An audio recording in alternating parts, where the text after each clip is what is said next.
मिलना चाहिए? नहीं, संवाद बिल्कुल होना चाहिए। संवाद के तो मैं भी पक्षधर हूँ, लेकिन सिर्फ काशी मथुरा नहीं।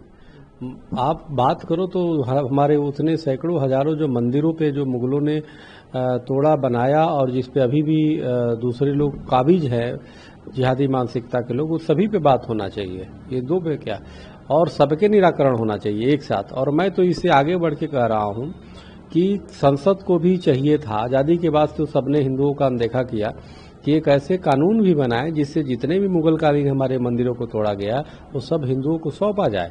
और जो पुरातत्व विभाग ने भी कई मंदिरों को अपने पास रखा हुआ है उसको भी हिंदुओं को सौंपा जाए। पुरातत्व विभाग क्या करता है? उसे पूजा तो करता नहीं, उसको आस्था तो है नहीं, उसकी तो रख रखाव की व्यवस्था हिंदू समाज खुद देख लेगा। और मैं तो चाहता हूँ हिंदू महासभा को दे, हिंदू महासभा उसकी रख रखाव सब व्यवस्थाएं करेंगी।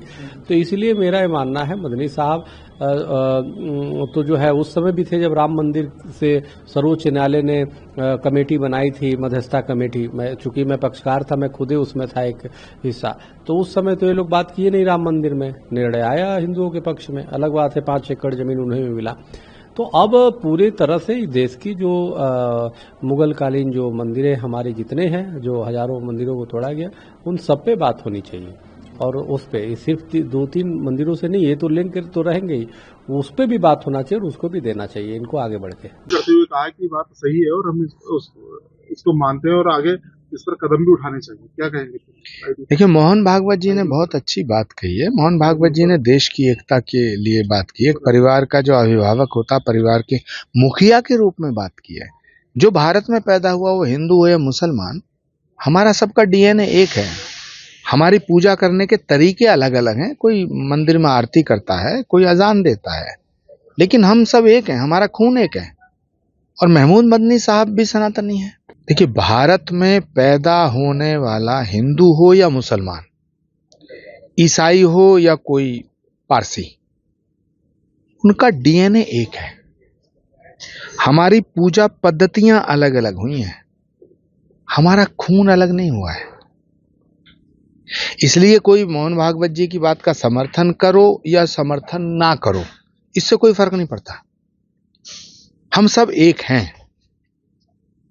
और मोहन जी की बात को जो मानेगा, वो मुझे लगता है सच्चा राष्ट्रभक्त होगा। नहीं, मैं उसका स्वागत करता हूं। और क्योंकि भारत में लगभग 25 से 30 करोड़ मुस्लिम बंधु बांधव रहते हैं, और आदरणीय सरसंघ चालक जी ने जो एक विचार व्यक्त किया था कि जो लोग बंटवारे के बाद यहाँ रह गए हैं वो सब हमारे ही नागरिक हैं, और किसी धार्मिक मुद्दे को लेकर अगर आपस में कोई मतभेद है, जैसे उन्होंने उल्लेख किया है मथुरा का और काशी का, तो आपसी समन्वय से अगर वो समस्या हल होती है तो संवाद करना दोनों पक्षों के हित में है। और उस मुस्लिम पक्षपारण जिनका स्वागत किया है, तो साधु समाज भी इसका स्वागत करता रहा, क्योंकि विवाद से कोई समस्या हल नहीं होती, संवाद से हल होती है। इसलिए संवाद कभी टूटना नहीं चाहिए। दुनिया के जितने बड़े बड़े राष्ट्रों में अगर युद्ध भी होता है तो बैकडोर से उनका संवाद चलता रहता है। और समाज आज बहुत दुनिया आगे जा रही है, और विवादों को बढ़ावा देने से समाज का नुकसान होगा। इसलिए मदनी जी का जो सुझाव है और आदरणीय सरसंघ चालक जी ने जो कहा है, साधु समाज इसका समर्थन करता है। बिल्कुल इन दोनों मुद्दों के ऊपर आपस में जो मतभेद हैं, और अगर भाईचारे से ये समस्या हल होती है तो आने वाला जो भविष्य है, मुस्लिम बच्चे हों या हिंदू बच्चे, सबके लिए एक बहुत ही सुखमय होगा। और भारत की सुख शांति समृद्धि के लिए आपसी एकता और सांप्रदायिक सौहार्द जो है बहुत जरूरी है। बिल्कुल, मैंने कहा ना, पूरा साधु समाज इसका स्वागत करता है, क्योंकि साधुओं ने बहुत बलिदान दिए इन तीनों जगह के ऊपर, काशी में भी, मथुरा में भी, अयोध्या में। तो साधु समाज ने पहले भी इसका समर्थन किया था। जब साधु समाज ने इसका केस लड़ा, जो बाबरी मस्जिद के पैरोकार थे, दोनों साथ में जाकर के चाय पी के आते थे। साधु समाज में कभी भी कटुता की भावना मुस्लिम पक्ष के प्रति नहीं रही है।